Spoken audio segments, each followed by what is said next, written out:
Imagine, if you will, a life of profound and unshakable tranquility. Picture yourself walking through the inevitable chaos of the world, not as a leaf tossed about by the wind, but as a great silent mountain.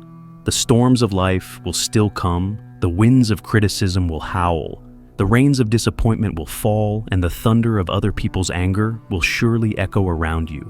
But you remain unmoved, not because you are cold or unfeeling, but because your peace is rooted so deeply within you that the weather of the world simply cannot touch your core. The careless comment from a loved one, the subtle disrespect from a colleague, the frustration of a plan gone awry. These things still register. You see them, you hear them, but they no longer have permission to enter your inner sanctuary. They are merely clouds passing in the sky of your awareness while you remain the vast open sky itself. But let's be honest with ourselves for a moment. How often does this ideal feel like a distant dream? How many times have you allowed a single thoughtless word to cast a shadow over your entire day? How many sleepless nights have been spent staring at the ceiling, replaying an argument in your mind, feeling that same surge of anger, that same sting of resentment, as if the moment were happening all over again? Most of us, if we are truly honest, do not live like the mountain. We live in a state of constant reaction. We believe our emotions are something that happen to us, dictated by the whims of the world. One unexpected bill in the mail, one impatient driver on the road, one dismissive glance from someone we seek approval from, and our entire inner landscape shifts. Our peace is surrendered in an instant. We feel this way not because the world is inherently so powerful, but because we were never taught how to hold on to our own power. We were never shown that the keys to our emotional kingdom are and have always been in our own pocket. But what if I told you that this unshakable peace is not a myth, that it is not a gift reserved for saints or sages, but a trainable, learnable skill? This is the profound promise of a philosophy, born not in quiet monasteries, but in the heart of the chaotic political and often brutal Roman Empire. This is the wisdom of Stoicism. The great Stoic philosopher and Roman Emperor Marcus Aurelius, a man who bore the weight of an empire on his shoulders, who faced war plague and personal betrayal, wrote to himself in his private journal, "You have power over your mind, not outside events. Realize this, and you will find strength." This single idea is the master key that unlocks the door to emotional freedom. And the first most crucial step on this journey is a radical shift in perception. It begins with understanding a simple, yet world-altering truth. It's not them. It was never them. Think about the last time you were truly angry or deeply hurt by someone's actions. Perhaps it was a partner who seemed dismissive of your feelings, a friend who betrayed a confidence, a boss who overlooked your hard work. Your mind quite naturally points its finger outward. You think they made me feel this way. Their disrespect is what caused my anger. Their actions are the source of my pain. On the surface, this seems logical. It's a direct cause and effect. The world acts and you feel. But the Stoics invite us to look deeper. They ask us to become investigators of our own souls. That sting you feel, that immediate hot flush of anger, or that cold, heavy stone of disappointment, that is only the surface tremor. The real earthquake is happening far beneath, in a place you may not have visited for a very long time. The Swiss psychiatrist Carl Jung, whose work often echoes these ancient truths, once said, "Until you make the unconscious conscious, it will direct your life, and you will call it fate." This is precisely what we do. Every time we blame another person for our emotional state, we are calling our unconscious programming fate. We hand over the controls of our inner world and then express bewilderment when we are constantly driven into chaos. The truth, as the Stoics knew so well, is that no one can make you feel anything without your active, albeit unconscious, participation. Your anger, your frustration, your sense of betrayal. These are not things that are injected into you by others. They are generated from within. They are your response to what others do, and that response is shaped by the unresolved parts of you that you've been carrying perhaps for decades. Let's imagine two men both working in the same office. A new important project is announced, and neither of them is chosen to lead it, despite both having worked tirelessly in hopes of getting the role. The first man, let's call him Thomas, feels a wave of disappointment, but after a few moments of reflection, he thinks, "All right, that's a shame. I'll ask for feedback and see where I can improve for the next opportunity." He carries on with his day, his inner peace largely intact. The second man, we'll call him Arthur, is completely consumed. The news hits him like a physical blow. He feels a surge of bitter resentment. His mind begins to spin a story. They never see my value. It's always someone else. This is completely unfair. All my hard work was for nothing. He spends the rest of the day in a dark mood, his productivity plummets, and he takes that anger home with him, casting a pall over his evening with his family. Now, the external event was identical for both men. The world presented the exact same set of facts to each of them. So, what was the difference? The difference was not in the event itself, but in the inner world that the event met. The Stoic philosopher Epictetus, who was born a slave and rose to become one of the most respected thinkers of his time, stated it perfectly. Men are disturbed not by things, but by the views which they take of them. Arthur's suffering didn't come from not getting the promotion. It came from his view of it. It came from the story he immediately told himself. Perhaps that story was connected to a deep-seated fear of being overlooked, a wound from childhood, where he felt his efforts were never quite good enough. The rejection from his boss wasn't just a present-day disappointment. It was a painful echo of a past he had never healed. It awakened a part of him that already believed deep down that he wasn't valuable. Thomas, on the other hand, may have a different inner landscape. Perhaps his sense of self-worth isn't tied so tightly to his professional achievements. His internal story might be one of growth and learning, so when he encounters a setback, he views it not as a final judgment on his worth, but as a piece of data on his journey. This is the first great awakening on the Stoic path. We are not reacting to what people say or do. We are reacting to what their words and actions touch within us. It's the old wounds, the unquestioned beliefs, the fragile parts of our identity that we spend so much energy protecting.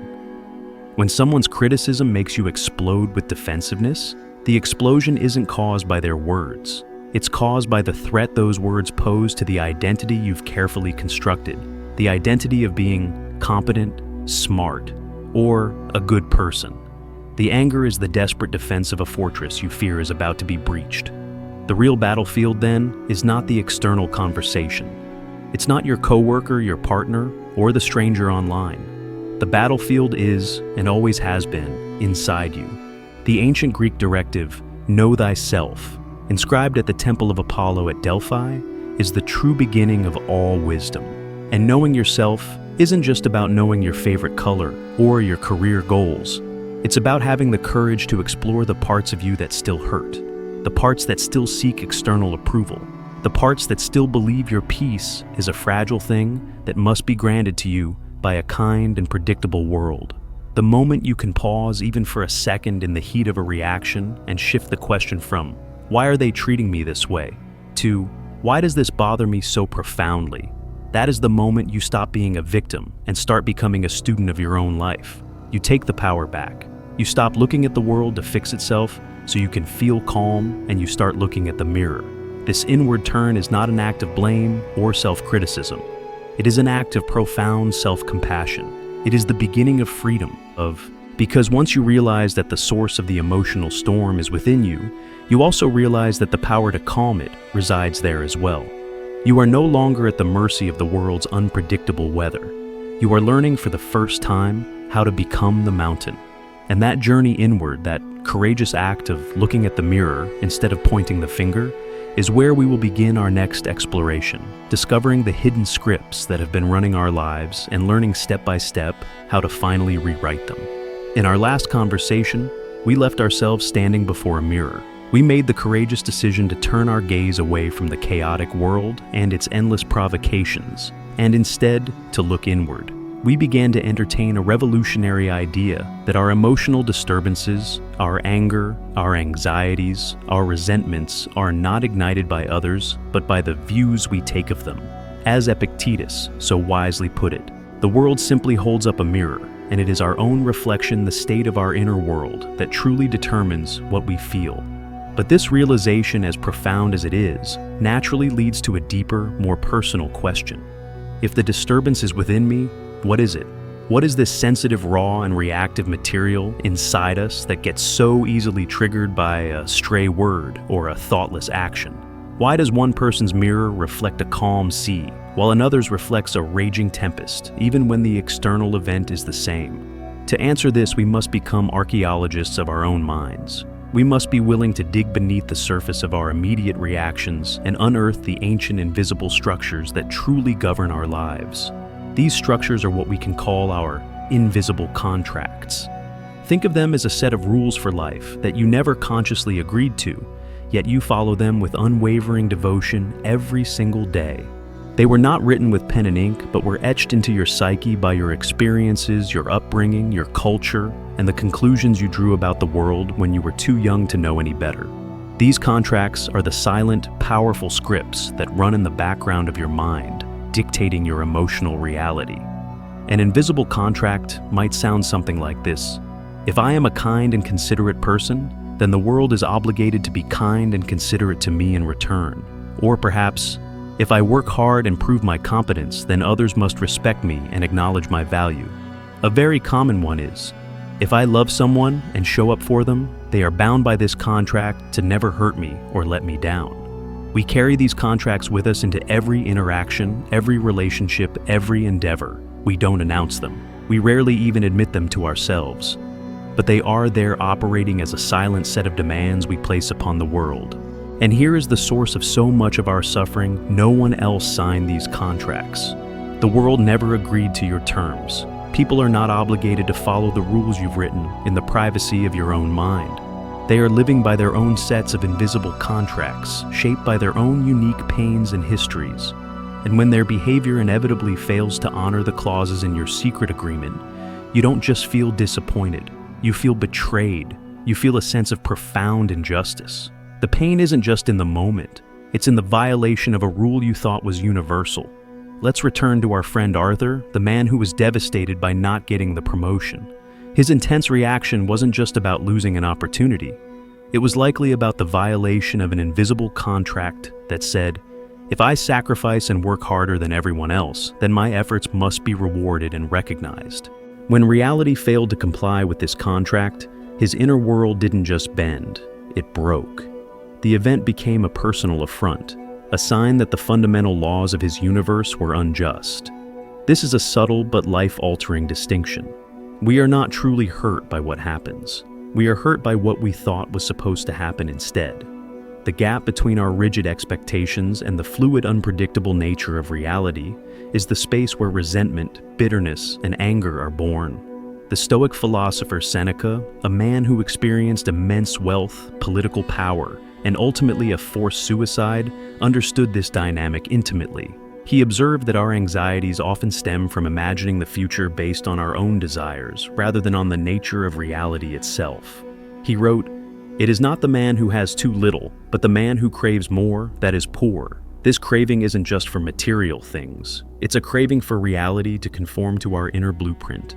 Once you begin to see these invisible contracts in your own life, you will start to see them everywhere. You hold the door for a stranger, and they walk through without a word of thanks. The brief sting you feel isn't just about their rudeness. It's about the violation of the contract that says a small act of kindness should be met with a small act of acknowledgement. You share something vulnerable with a friend, and they respond with a distracted generic comment. The hurt you feel is the breaking of the contract that says vulnerability must be met with presence and empathy. The Roman playwright Plautus, centuries before the great Stoics, wrote something that captures this perfectly. No man is a friend to his friend who does not love in return. While beautiful, this line also reveals a deeply human and deeply problematic expectation. We believe our actions are like transactions in a vending machine. You insert kindness and expect appreciation to be dispensed. You insert loyalty and expect fairness to come out. But life is not a machine. People are not predictable algorithms. They are complex, flawed, and often wounded beings operating from their own chaotic inner worlds. So, what is the solution? Is it to abandon all expectations and drift through life with a cynical sense of detachment? Not at all. The Stoic path is not one of apathy. It is one of wisdom. The key is to learn the crucial difference between a value and an expectation. A value is an internal guide for your own conduct. It is how you choose to show up in the world regardless of the outcome. For instance, I choose to be kind is a value. It is a decision you make, a principle you live by. Its success is measured entirely by your own action. Did you act with kindness? If so, you have succeeded. Your peace comes from living in alignment with your own principles. An expectation, on the other hand, is an external demand placed on others. It says, "Because I am kind, you must be kind back." Its success is measured by the behavior of another person, something you can never truly control. By tethering your peace to an expectation, you are handing the remote control of your emotions to someone else. The Stoic practice, then, is a gentle but firm process of converting your expectations back into values. It is about withdrawing your silent demands from the world and focusing solely on the integrity of your own actions. You continue to be kind not because you are trying to manipulate a certain response from others, but because being kind is who you have decided to be. You continue to work hard, not to force the world to recognize you, but because excellence and effort are the standards you have set for yourself. This is a profound shift from leverage to love. When your actions are a form of leverage, you are always calculating, always keeping score, always waiting for a return on your investment. It is an exhausting and anxious way to live. But when your actions are an expression of love, love for your own values, love for the person you are choosing to become, they become their own reward. The outcome is secondary. This doesn't mean you become a doormat. It doesn't mean you tolerate abuse or disrespect. Setting boundaries is a crucial value in itself. The difference is that you set the boundary not in a fit of resentful anger, because someone broke your secret rule, but with calm clarity as an act of self-respect. You are simply stating what you will and will not accept in your space based on your values, not based on your disappointment. The first step in this process is simply to notice. Start to listen for the subtle language of your own invisible contracts. When you feel that familiar sting of disappointment or the heat of irritation, pause. Ask yourself, what was the unspoken rule that was just violated here? What did I secretly expect to happen that didn't? Don't judge the answer, just observe it with a gentle curiosity. You might discover a contract that says, "My family must understand my intentions without me having to explain them." Or, "People should always be logical and fair." Or even, "If I plan my day perfectly, nothing should go wrong." As you bring these hidden scripts into the light of your awareness, you will begin to see them for what they are: not universal laws, but childish hopes. Hopes that the world could be more predictable, more just, and less painful than it is. And by seeing them, you begin to loosen their grip. You stop punishing people for failing to live up to roles they never auditioned for. You stop feeling the constant low-grade bitterness that comes from a world that refuses to play by your rules. You start to experience the first taste of true emotional freedom. The freedom that comes not from changing the world, but from changing the contracts you hold with it. The freedom of realizing that your peace was never something to be found out there. It was something waiting to be reclaimed right here inside you once you were finally willing to let go of the need for anything in return. And as we continue, we will explore what happens next. Once you've identified these contracts, how do you begin to consciously and deliberately rewrite them?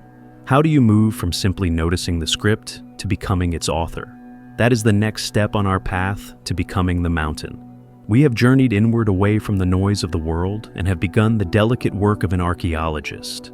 We've unearthed the invisible contracts, the silent, powerful scripts we've held, with the world demanding it behave in ways it never agreed to.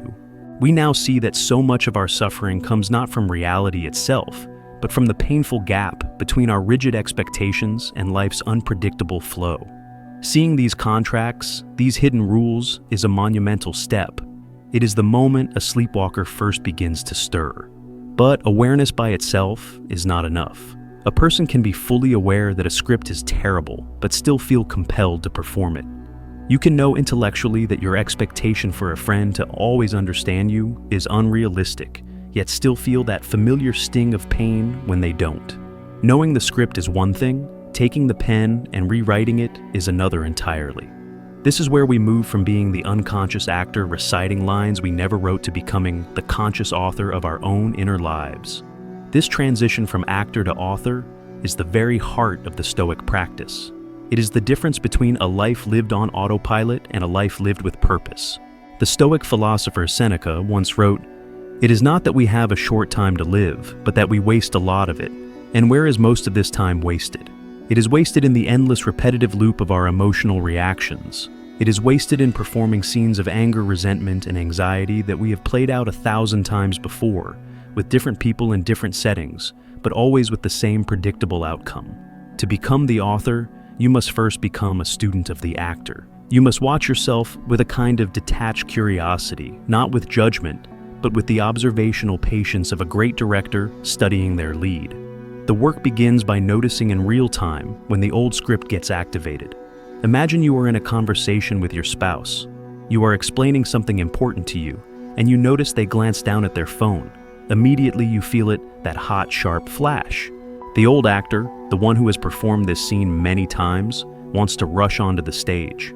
The script is well rehearsed. The lines might be, "You never listen to me," or "I guess your phone is more important," delivered with a tone of sharp accusation.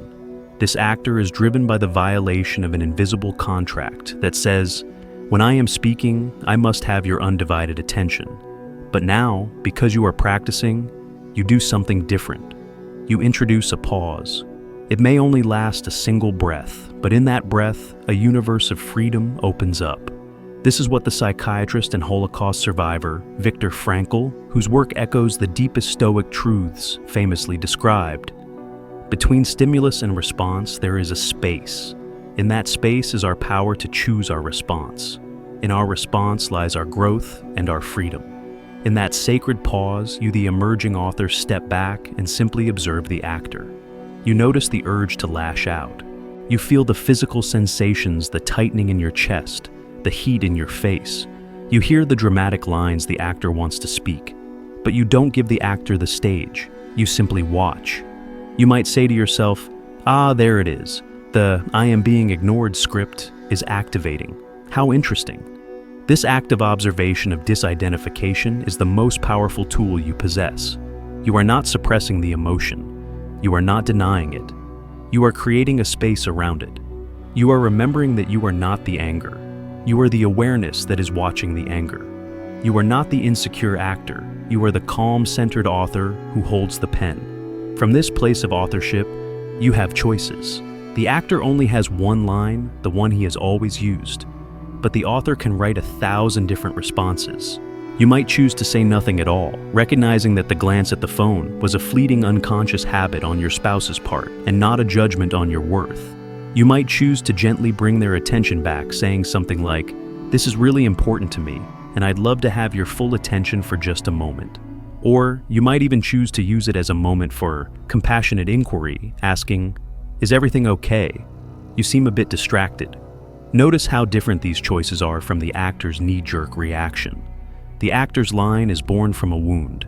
It seeks to punish, to blame, to win. The author's lines are born from a place of wisdom. They seek connection, clarity, and the preservation of peace. The actor is a slave to the past. The author is a servant of the present. Becoming the author requires relentless self-honesty. You must be willing to admit when your reaction is not about the present moment, but about a much older story. The coworker who questions your decision in a meeting doesn't just feel like a professional challenge. They feel like the teacher who doubted you in the 3rd grade. The friend who cancels plans at the last minute doesn't just feel inconsiderate. They feel like an echo of every time you've felt abandoned. When you can trace the fire of your reaction back to its original spark, you rob it of its power over the present. You realize you are not fighting your coworker. You are still fighting the ghost of a long-gone teacher. This insight allows you to respond to the situation as it truly is, a simple disagreement at work, rather than as the epic drama your inner actor wants to make it. This is not easy work. The actor within us is a seasoned performer with years of experience. His habits are deeply ingrained. He will fight for his stage time.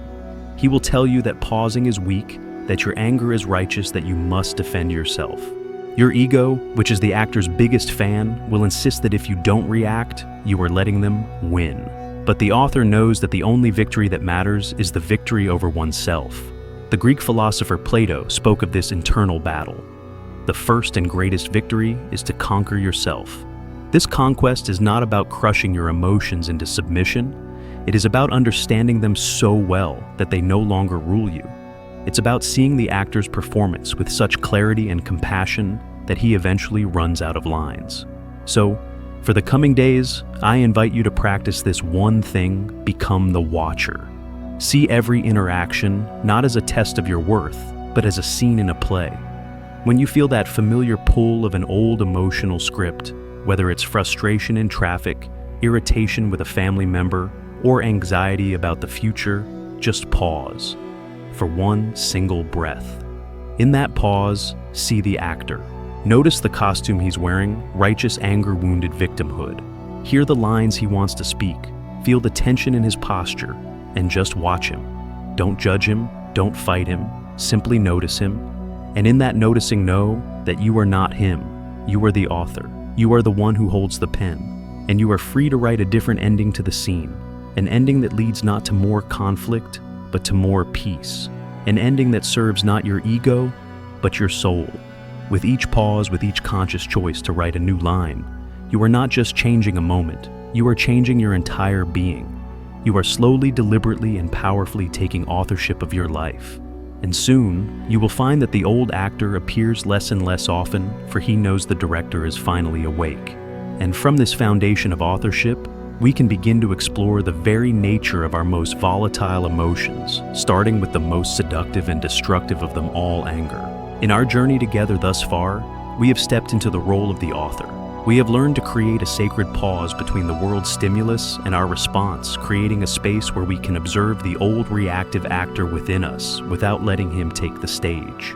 In this quiet space, we hold the pen, ready to write a new, more intentional story for our lives. But as we stand there poised and aware, we will find that one of the actor's favorite costumes, one of his most dramatic and compelling performances, is that of anger.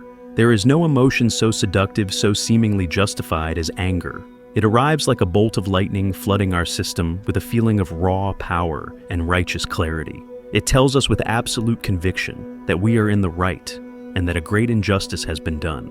It feels like a noble defender, a guardian of our dignity, a necessary force to set the world straight.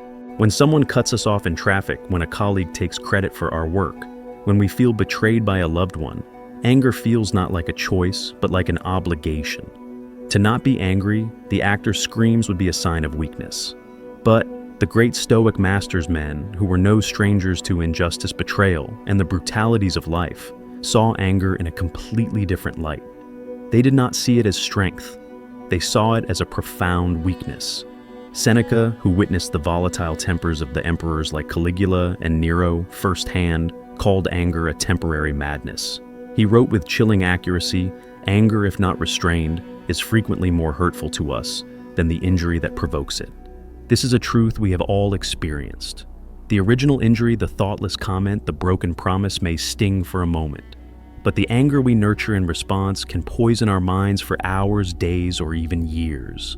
It robs us of our sleep, sours our relationships, and clouds our judgment, often leading us to say and do things that create far more damage than the initial offense ever could. The Stoics understood that anger is not a shield that protects us, but a fire that consumes the very ground on which we stand. So, if anger is not the noble defender it pretends to be, what is it? Here we must use our author's lens to look beneath the performance. Anger in almost every case is a secondary emotion. It is a mask.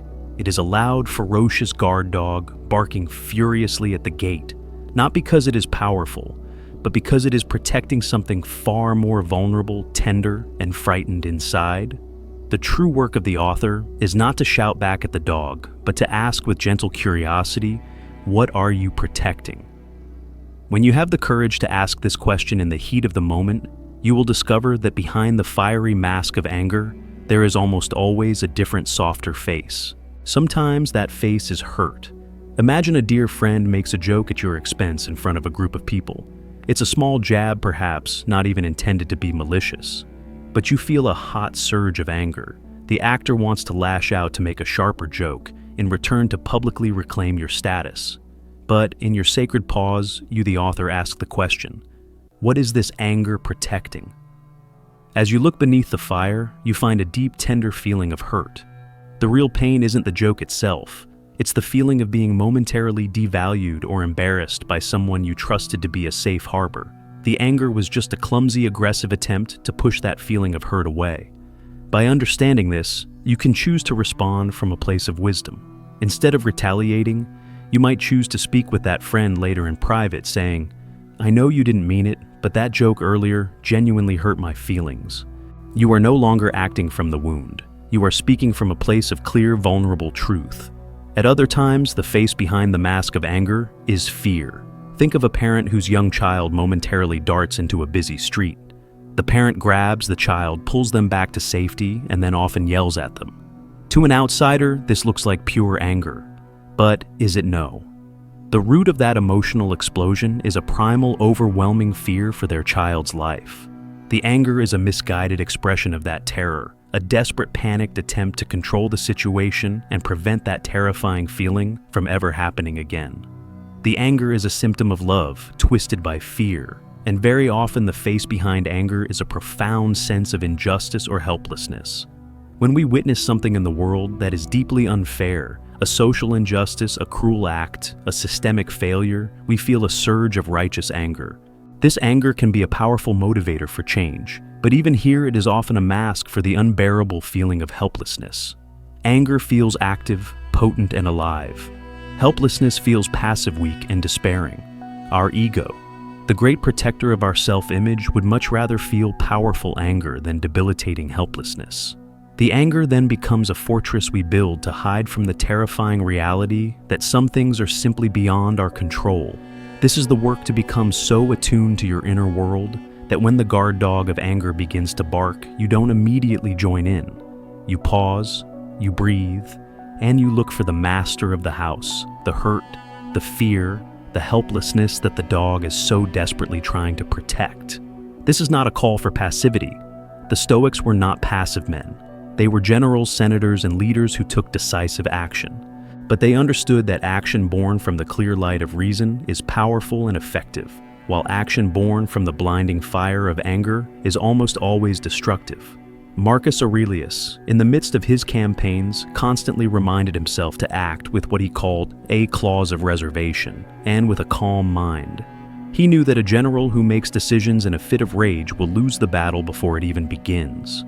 When you begin to see your own anger in this way, its power over you starts to dissolve. You no longer see it as an undeniable truth, but as a messenger, often a confused and overly dramatic one. It becomes a signal to look inward. When it arises, you can greet it almost as an old friend. "Hello, anger. I see you've arrived. Thank you for showing me that something here is feeling threatened. Let's take a look together and see what that is." This compassionate internal inquiry is the opposite of suppression. You are not bottling up the emotion. You are metabolizing it. You are turning it from poison into medicine. You are using its fiery energy not to burn down the world around you, but to illuminate the world within you. This is the alchemy of the soul. And in practicing this, you will find that your need to act on anger diminishes. Because once the hurt is acknowledged, once the fear is seen, once the helplessness is held with compassion, the guard dog no longer needs to bark so loudly. He can finally rest. And in that quiet, you will find not weakness, but a profound and unshakable strength. The strength of the person who is no longer ruled by fire, but has learned to tend to it with wisdom and care. Now that we have faced the fire of anger, our journey takes us deeper into the shadows to confront the emotion that is perhaps the greatest obstacle of all to a life of peace and purpose: fear. And it is there, in understanding our fear, that we will find the seeds of true courage. In our last conversation, we stood before the raging fire of anger. We learned to see it not as a source of strength, but as a secondary emotion, a loud, barking guard dog, protecting a more vulnerable feeling within. We discovered that by greeting our anger with curiosity rather than obedience, we could find its true source often in the tender landscapes of hurt, injustice, or fear. It is this last feeling, fear, that we must now turn to face. For if anger is the fire that burns down our inner house, then fear is the cage that prevents us from ever stepping outside of it. Fear and its persistent cousin, anxiety, are perhaps the most pervasive architects of a limited life. While anger often pushes us to act, however destructively, fear does the opposite. It paralyzes. It whispers insidious questions in the dead of night. What if you fail? What if they reject you? What if you make a fool of yourself? What if the worst happens? It is the voice that keeps us in jobs we despise, in relationships that no longer nourish us. and in a life that feels safe, but is tragically smaller than the one we were meant to live. The great tragedy, as the Stoics understood with piercing clarity, is that most of what we fear exists only in one place, our imagination. The Roman philosopher Seneca, a man who navigated the treacherous political currents of his time and was constantly aware of his own mortality, wrote a letter to his friend Lucilius containing a line of immense power. We suffer more often in imagination than in reality. And in another, he stated, "He who suffers before it is necessary suffers more than is necessary." Let that sink in for a moment. Most of our suffering is a self-inflicted wound delivered not by the present moment, but by the catastrophic stories we tell ourselves about the future.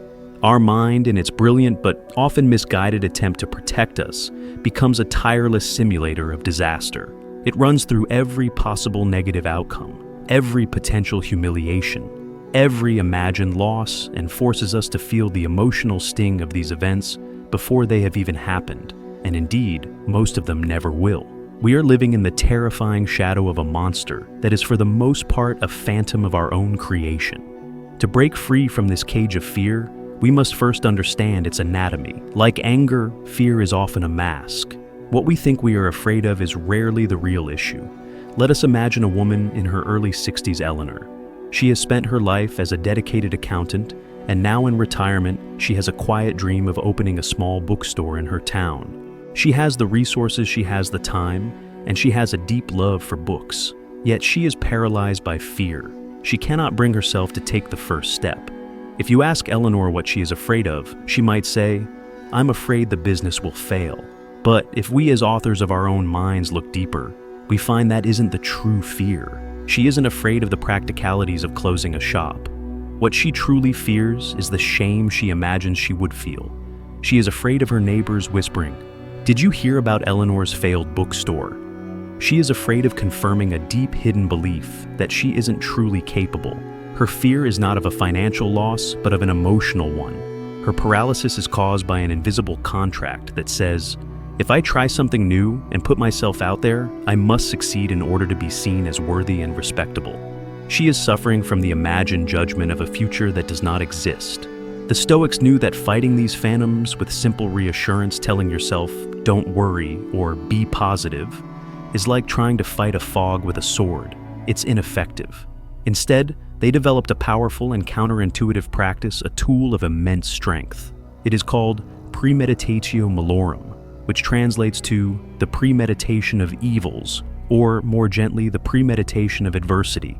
This is not the same as anxious worrying. Anxious worrying is vague, emotional, and repetitive. It's the mind spinning in circles, creating a feeling of dread without any clarity. Premeditatio malorum is the opposite. It is a calm, rational, and specific exercise. It is the act of looking your fear directly in the eye and asking, "All right, let's play this out. What is the absolute worst that could happen? And how exactly would I handle it?" Think of it as an emotional fire drill.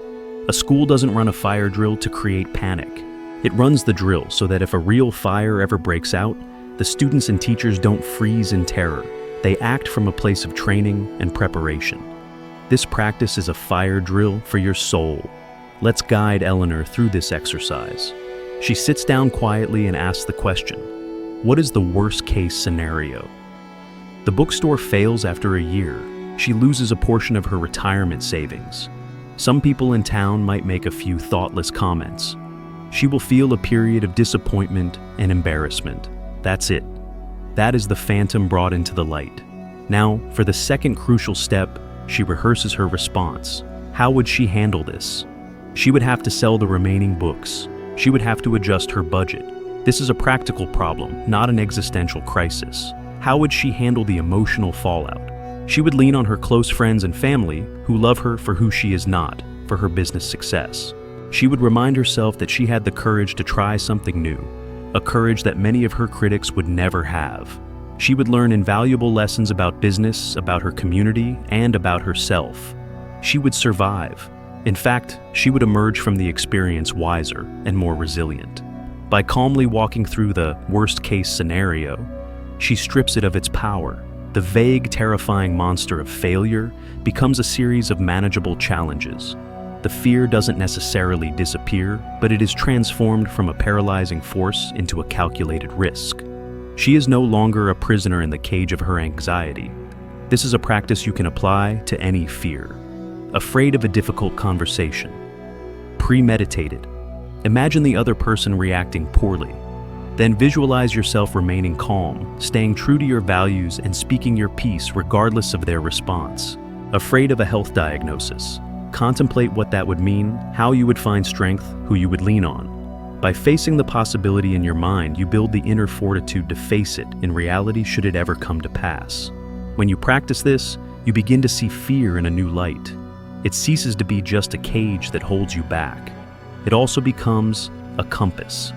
Very often, the direction of your greatest fear is the exact direction of your necessary growth. The thing you are most afraid to do is the very thing that will unlock the next chapter of your life. The difficult conversation is the one that will bring you closer to someone or liberate you from a toxic dynamic. Starting the business is the path to discovering your own capabilities.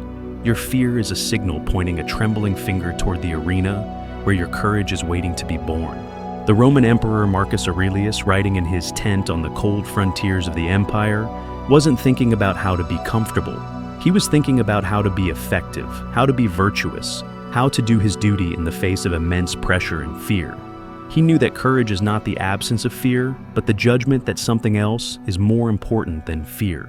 By understanding that our fears are mostly imaginary stories, and by practicing the calm rehearsal of adversity, we learn to make that same judgment. We see the fear, we acknowledge it, we may even feel it in our bones, but we choose to act anyway. We choose the path of growth. We pick up the compass that fear is offering us, and we take the first trembling but determined step forward out of the cage and into the vast open landscape of our lives. And as we step forward, having confronted the great internal storms of anger and fear, our path now leads us to the smaller, more persistent challenges, the daily annoyances and frustrations that can, like 1,000 tiny cuts, slowly bleed our peace away. It is here, in the mundane moments of everyday life, that our Stoic practice will truly be tested. We have stood together in the heart of great emotional storms. We have faced the consuming fire of anger, learning to see it not as strength, but as a mask for our deeper vulnerabilities. We have navigated the cold, constricting cage of fear, transforming it from a paralyzing force into a compass that points toward our necessary growth. We have practiced the premeditation of adversity, preparing our souls for life's great earthquakes so that we might remain standing. It is easy to believe that if we can handle these immense challenges, then our peace is secured. But the Stoics knew that a fortress is not always brought down by a single mighty blow. More often, its walls are weakened stone, by the slow, relentless erosion of 1,000 seemingly insignificant events. Our inner peace is rarely stolen by one great dragon. It is more often devoured bite by a swarm of gnats. These are the 1,000 paper cuts of daily life. The driver who moves at a crawl in the fast lane. The misplaced keys when you are already running late. The Wi-Fi that buffers endlessly during an important call. The colleague who interrupts you mid-sentence for the 3rd time. The constant low-grade hum of noise from a neighbor's renovation. Individually, each of these is trivial. A rational mind would say they are not worth a moment of our energy. And yet, how much of our precious life force is drained away by our reaction to them? Each time we let out an exasperated sigh, each time our shoulders tense, each time we mutter a complaint under our breath, we are allowing a small amount of our inner peace to leak away. We may not notice it in the moment, but the cumulative effect is profound. By the end of the day, we feel drained, irritable, and emotionally fragile, with no reserve left to handle the challenges that truly matter. We have allowed the gnats to do the work of the dragon. This is where the Stoic practice moves from the grand theater of life's dramas to the quiet, humble stage of our everyday moments. The Stoic philosopher Epictetus, who taught his students how to live a life of virtue and tranquility, often used the metaphor of life as a gymnasium. He saw the world not as a place of comfort to be enjoyed, but as a training ground designed to make our souls stronger. And the equipment in this gym is not made of iron and steel. It is made of the very annoyances and frustrations we so desperately try to avoid. This is a fundamental reframing that can change the entire texture of your life. Every minor irritation is not an obstacle to your peace. It is an opportunity to practice it. That slow driver in front of you is not your enemy. He is your unsolicited training partner for the virtue of patience. The colleague who constantly interrupts is not just being rude, she is providing you with a live-action drill in maintaining your composure. The misplaced keys are not a catastrophe. They are a pop quiz from the universe on your ability to remain calm and resourceful under pressure. When you begin to see the world in this way, nothing is ever truly wasted. Every moment of friction becomes a moment of potential growth. This brings us back to one of the most practical and powerful principles in all of Stoicism, one we have touched on before, but must now apply with precision: the dichotomy of control. Epictetus taught that the chief task in life is to separate things into two categories, those which are in our power and those which are not. In our power are our judgments, our impulses, our responses, our character. Not in our power are the things outside of us, what other people say or do, the weather, the traffic, our reputation, our health. The daily paper cuts almost always fall into the second category. You cannot control the speed of the car in front of you.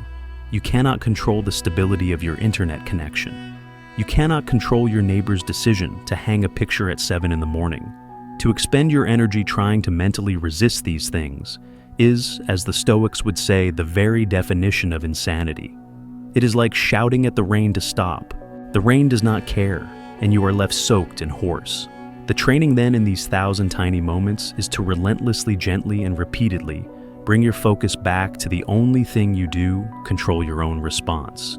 It is to recognize the irritation rising within you and to choose with quiet intention not to feed it. Let me offer you a simple but powerful technique for this practice. Let's call it the inner nod. When one of these small annoyances occurs, the first reflex is to tense up, to resist, to complain internally. Instead, I invite you to try this. You feel the irritation begin to rise. You pause for a single breath. And in that pause, you give a silent internal nod to the situation. And with that nod, you simply label the moment for what it is. Training. You're stuck in traffic. The tension begins to build in your shoulders. You pause, you breathe, you give the inner nod and say to yourself, a chance to practice patience. An unexpected gift of stillness. Your Wi-Fi cuts out. Frustration flares. You pause, you nod. I see. A test of my adaptability. This is outside my control. Let me focus on what I can do right now. Someone makes a passive-aggressive comment. The sting is there. You pause, you nod. An opportunity to practice non-reaction. Their words are not my reality. This small silent act is incredibly powerful. It short-circuits the habitual cycle of frustration and complaint. It reframes the event from a personal attack on your peace into an impersonal opportunity for your growth. You are no longer a victim of circumstance. You are an athlete in the gymnasium of life. You are not being punished by the world. You are being trained by it. And the beauty of this practice is that it builds a kind of spiritual muscle memory. The more you practice remaining calm during the small tests, the more naturally that calmness will be there for you during the big ones. You cannot expect to be a mountain in an earthquake if you allow yourself to be toppled by a gentle breeze. But if you practice being the mountain every day with every small gust of wind, your roots will grow so deep that even the greatest storm will find you unshaken. Your peace is not something that should be saved for a perfect quiet day that may never come. It is something to be forged, practiced, and strengthened right here, right now, in the messy, imperfect, and often irritating reality of your daily life. Every paper cut is a chance to heal every gnat, a chance to practice stillness, every moment a new rep in your journey toward becoming unbreakable. We have now learned to see the world not as a source of affliction, but as a training ground. But this gym contains one final, most challenging piece of equipment: our own past. Our mistakes, our regrets, the memories that haunt us. It is to this internal landscape that we must now turn to learn the Stoic art of dealing with the one person we can never escape ourselves. We have spent our time together learning to navigate the world as a gymnasium, a training ground for the soul. We have reframed the great storms of anger and fear, and even learned to see the 1,000 paper cuts of daily annoyance not as obstacles, but as opportunities to practice our patience and composure. We are learning to stand firm and rooted as the external world swirls around us. But there is one final piece of equipment in this gymnasium, one that is heavier and more challenging than any other. It is the weight we carry with us everywhere we go. It is the anchor of our own past. There is no person alive who does not know this weight. It is the memory of a past mistake that surfaces at 3 in the morning, making you physically cringe in the darkness. It is the echo of a harsh word you spoke to someone you loved, a word you can never take back. It is the lingering shame of a failure, a poor decision, or a moment of weakness where you were not the person you wished you had been. We drag this anchor behind us and its chain rattles with the ghosts of what if and if only. This weight does more than just tire us. It prevents us from ever truly living in the present. It poisons our current joy with the bitterness of past sorrows. We try to swim toward a brighter future, but we are tethered to the seabed of our own history. The Stoics, with their characteristic blend of radical acceptance and practical wisdom, offered a powerful way to sever this chain. Their approach begins with applying the same core principle we have practiced with the outside world to our own inner history. The past is outside of our control. This may sound obvious, but its implications are profound. Once a moment has passed, it is as external to you now as the weather on a distant planet. It has become a fixed part of the universe. You can no more change what you did yesterday than you can command the sun to rise in the west. To spend your precious present moment energy agonizing over it, replaying it, wishing it were different, this is the very definition of futile suffering. It is a form of self-inflicted torment. The great emperor-philosopher Marcus Aurelius constantly reminded himself in his journal to focus only on the task at hand, to act with virtue now, without being distracted by the phantoms of the past or the anxieties of the future. He understood that the only point of power we ever have is this present moment. But how do we simply let go when the memories feel so charged, so significant? The Stoic answer is not to ignore the past or to pretend it didn't happen. It is to reframe it. It is to change our judgment about it. The key is to stop viewing your past mistakes as a life sentence that defines your character and to start seeing them as tuition paid for wisdom. Think of it this way. Every significant lesson you have learned in life came at a cost. The lesson of financial prudence may have cost you a poor investment. The lesson of what makes a healthy relationship may have cost you a painful heartbreak. The lesson of humility may have cost you an embarrassing failure. The pain, the shame, the loss, that was the price of admission. That was the tuition. Once you have paid the tuition, and this is the crucial part, learned the lesson, there is no reason to keep returning to the bursar's office day after day to pay the same bill over and over again. To do so is to misunderstand the nature of the transaction. The value was not in the pain. The value was in the wisdom the pain delivered. This practice of Stoic self-forgiveness is not a sentimental or soft approach. It is a deeply rational one. It asks you to become a fair and impartial judge of your own past self. First, you must acknowledge the action clearly and without excuse. You look at what you did without flinching, but then, and this is essential, you must assess that action with reason, not with the emotion of your present-day wisdom. We often make the mistake of judging our past self with the knowledge and maturity we possess today. That is an unfair trial. The person who made that mistake did so with the information, the emotional maturity, and the character they had at that time. Were they acting maliciously, or were they acting from a place of ignorance, fear, or unresolved pain? More often than not, it is the latter. Let us imagine a man, Robert, who, in his younger years, was deeply ambitious and hurt several colleagues on his climb up the corporate ladder. Now, years later, he is consumed with guilt. The memory of his ruthless behavior haunts him. The Stoic path would guide him not to wallow in this guilt, but to analyze it. He would acknowledge his actions. Then he would ask, what drove the younger Robert? He might realize it was a deep-seated insecurity, a desperate need to prove his worth. He was acting from a wound. Next, he must extract the lesson. What did this painful chapter teach him? It taught him that success without integrity is hollow. It taught him the value of collaborative relationships. It taught him that his self-worth is not dependent on a title. This wisdom is the precious metal refined from the raw ore of his past mistakes. This wisdom is what the tuition paid for.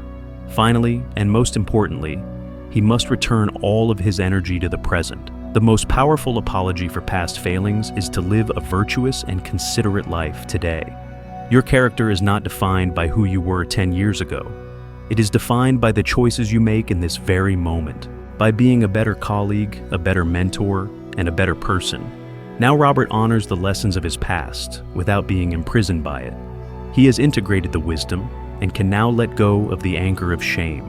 When you find yourself haunted by a memory of a past mistake, I invite you to walk through this process. See the memory not as a ghost come to torment you, but as a teacher come to remind you of a lesson you have already learned. Nod to the teacher. Thank them for the wisdom. And then gently, firmly return your full attention to the only place where life is actually lived, right here, right now. You have paid your tuition. You are free to leave the classroom. By setting down the anchor of the past, we become lighter, more present, and more capable of navigating our current lives with grace. We have learned to find peace with the world around us, and peace with the history behind us. But now, we must turn our attention to the complex dance of our interactions with others in the present moment. For it is in our relationships that our Stoic practice finds its most profound and challenging expression. We must learn not only how to manage our own reactions, but how to understand and respond to the often baffling and difficult behavior of the people we share our lives with. We have walked a long and difficult path inward. We have stood before the mirror of self-awareness, unearthed our invisible contracts with the world, and begun the profound work of authoring our own responses. We have even faced the ghosts of our past, learning to see our mistakes not as a life sentence of shame, but as tuition paid for the invaluable gift of wisdom. We are learning to make peace with the one person we can never escape ourselves. And it is only from this place of growing inner peace that we can now turn our gaze back to the world, ready to engage with other people in a new, more powerful, and far more compassionate way. Despite all our inner work, the world will continue to be the world. People will continue to be people, complex, unpredictable, and often difficult. You will encounter the person who is sharp with you for no apparent reason, the friend who grows distant and cold, the family member who makes a cutting remark. And our old familiar instinct, the one we have been trained in since childhood, is to immediately take it personally. This instinct is a powerful one. When faced with someone's negative behavior, our mind immediately scrambles to find a cause, and the easiest cause to identify is always ourselves. We ask, what did I do wrong? Why are they mad at me? Did I say something to offend them? We absorb their anger, their coldness, or their sarcasm as a direct commentary on our own worth. We believe their behavior is a reflection of us. We catch the poisoned arrow and then spend hours analyzing the poison, wondering why it hurts so much. But the Stoics offer us a shield, a transformative perspective that allows the arrow to fly right by. It is the understanding that, more often than not, people's difficult behavior has almost nothing to do with you. The deeper truth is this: they are not attacking you, they are bleeding on you. That sudden anger from your partner, that passive-aggressive comment from a colleague, that dismissive tone from a friend, it is almost always a symptom of a wound that is festering inside of them. Pain, like any liquid, has a way of spilling over, and it often lands on whoever happens to be standing closest. You just happened to be there when their own unresolved hurt, fear, or insecurity overflowed. The Greek philosopher Plato, whose ideas greatly influenced the later Stoics, gave us a timeless piece of advice that serves as the foundation for this practice.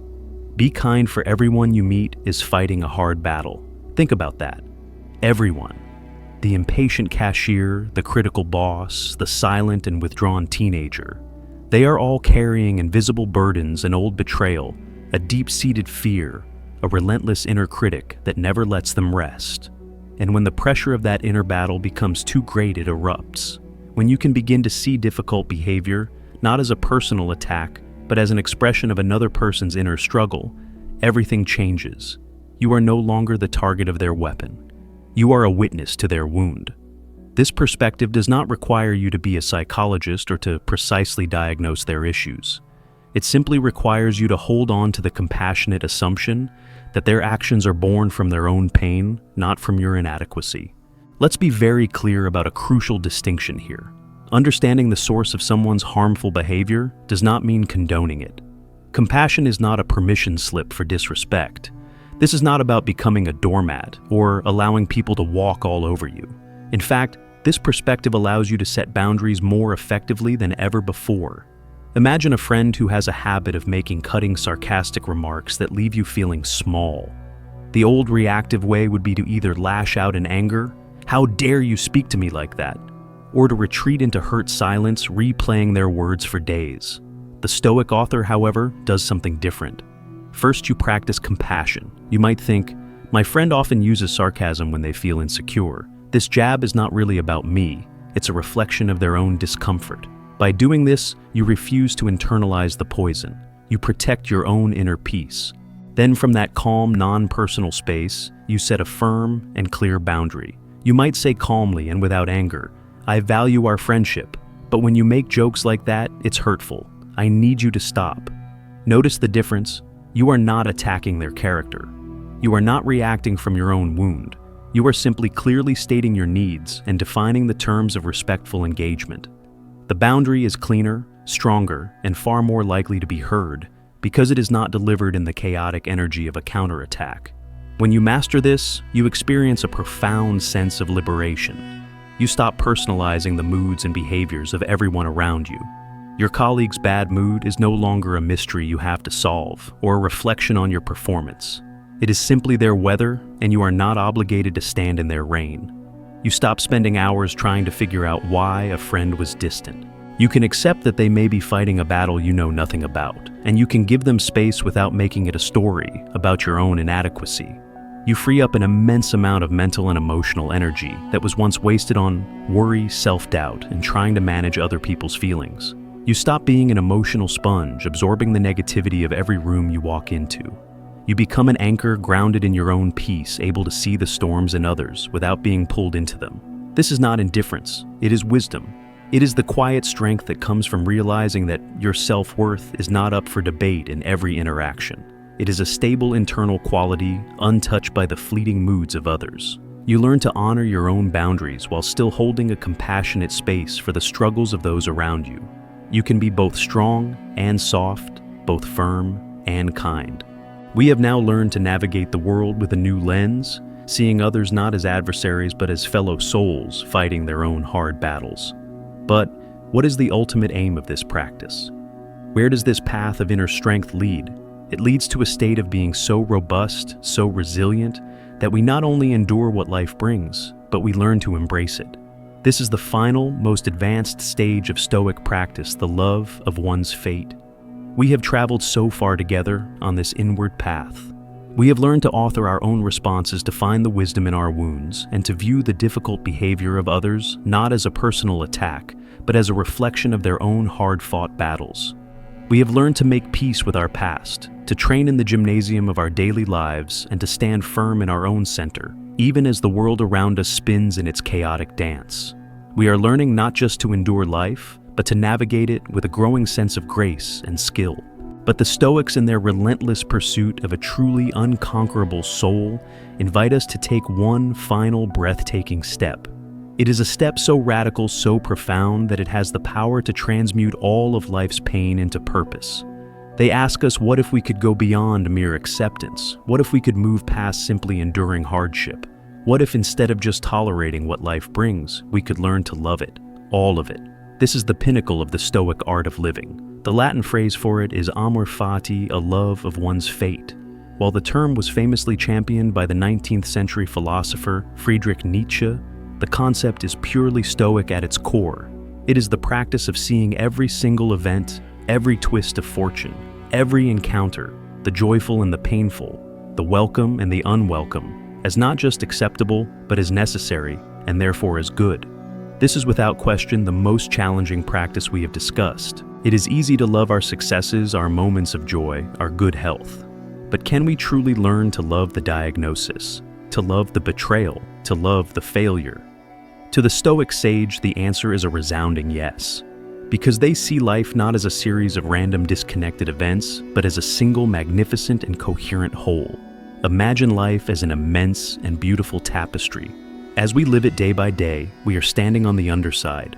All we can see is a chaotic mess of tangled threads, knots, loose ends, and seemingly random patches of color. It looks confusing, ugly, and purposeless. We try to pull at the threads to untangle the knots, complaining that the weaver has made a mistake.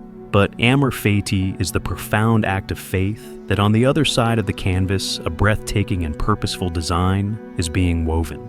It is the understanding that every single thread, especially the dark, coarse, and tangled ones we so despise, is absolutely essential to the final beauty of the whole picture. To remove a single thread of suffering would be to leave a hole in the masterpiece. This perspective is built upon two pillars of rational thought. The first is one we know well, the futility of resistance. We cannot change the past. We cannot change what is happening in this present moment. Reality is what it is. To argue with it to wish it were different is to waste our life force in a battle we can never win. It is to live in a state of perpetual friction with existence itself. If acceptance is the only sane path, then love is simply the deepest and most peaceful form of acceptance. The second pillar is the interconnectedness of all things. Every single moment of your life has led you to this one. Every success, every failure, every joy, every heartbreak has shaped you, taught you, and forged you into the person you are, right now, listening to these words. Take a moment and think of a quality you possess that you are proud of. Perhaps your resilience, your compassion, your wisdom. Now trace it back to its source. Did your resilience not grow from the soil of hardship? Was your compassion not watered by your own tears of loss? Was your wisdom not earned through the tuition of your past mistakes? If you were to magically remove a past suffering from your life, you would also by necessity remove the strength that grew from it. You cannot have one without the other. They are two sides of the same coin. Therefore, to truly love the person you are becoming, you must love the entire unbroken chain of events that created you. You must love the tapestry knots and all. Let's see this in practice. Imagine a woman, Helen, who at the age of 50 is unexpectedly laid off from a job she has dedicated her life to. The initial non-Stoic reaction is predictable panic, fear, anger, and a sense of victimhood. This is a disaster. My life is over. A practicing Stoic using the tools we've discussed so far might react with endurance. This is outside my control. It is painful, but I will endure it. I will find a new path. This is an admirable and strong response. But the practitioner of amor fati does something more. After the initial shock, Helen takes a breath and says to the universe, I accept this. I embrace this. I love this. She doesn't just tolerate the event. She affirms it. She says, this event is now a necessary part of my story. I do not yet understand its purpose, but I will trust that it is leading me where I need to go. Perhaps this is the push I needed to finally pursue my own business. Perhaps this will lead to a new chapter of life more fulfilling than the last. This is not a stumbling block. It is a stepping stone. Thank you. This is the mindset that makes a person truly unbreakable. When you can say yes to everything life brings you, become immune to disappointment. There can be no bad news, only news. There are no setbacks, only plot twists. Every event, no matter how challenging it appears on the surface, is seen as a gift, a lesson, or a necessary catalyst for your evolution. The Stoic Emperor Marcus Aurelius embodied this when he wrote, "The impediment to action advances action. What stands in the way becomes the way." He saw obstacles not as frustrating barriers to his path, but as the path itself. He treated every challenge as if he had chosen it. This is the ultimate reframe. It is to take every spark that life throws at you, whether it seems bright or dark, and use it as fuel for your own inner flame, the flame of virtue, wisdom, and inner peace. This practice of amor fati is not about pretending that pain doesn't hurt. It does. It is about choosing to find meaning and purpose within that pain. It is the conscious decision to be a partner with your fate, not its adversary. It is the final and most profound declaration of your emotional freedom. We have now reached the very summit of our philosophy. We have learned to manage our inner world and to love the outer one. But what does it look like to bring all of this together? What is a day in the life of a person who truly lives by these principles? In our final part, we will walk through that day, integrating every lesson we have learned into a living, breathing example of Stoic tranquility and strength. We have stood together at the summit and looked upon the vast landscape of a life lived with purpose. We have learned to embrace our fate, to love the entire magnificent and sometimes painful tapestry of our existence through the practice of amor fati. We have accepted that every event, every joy, every sorrow is a necessary thread in the weaving of our soul. This is the highest peak of Stoic thought, a place of profound, unconditional acceptance. But philosophy, if it is to be of any real value, cannot remain on the mountaintop. It must descend with us into the humble valleys of our ordinary lives. It must know how to navigate the kitchen, the office, the morning commute, and the quiet moments before sleep. The final and most important task is to see how all these principles we have discussed, this grand architecture of the soul, comes together to shape the simple hours of a single day.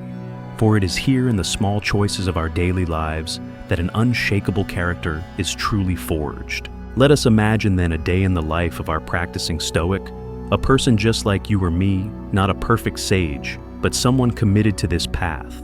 The day begins not with a screen, but with stillness.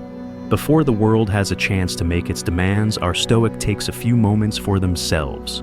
They practice premeditatio malorum, the premeditation of adversity we spoke of. They do not worry, but they rehearse.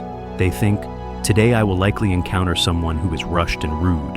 My technology may fail at a crucial moment. I may feel misunderstood by someone I care about. They visualize these moments, and then they visualize themselves responding not with reactive anger or panic, but with their chosen virtues, with patience, with clarity, with compassion.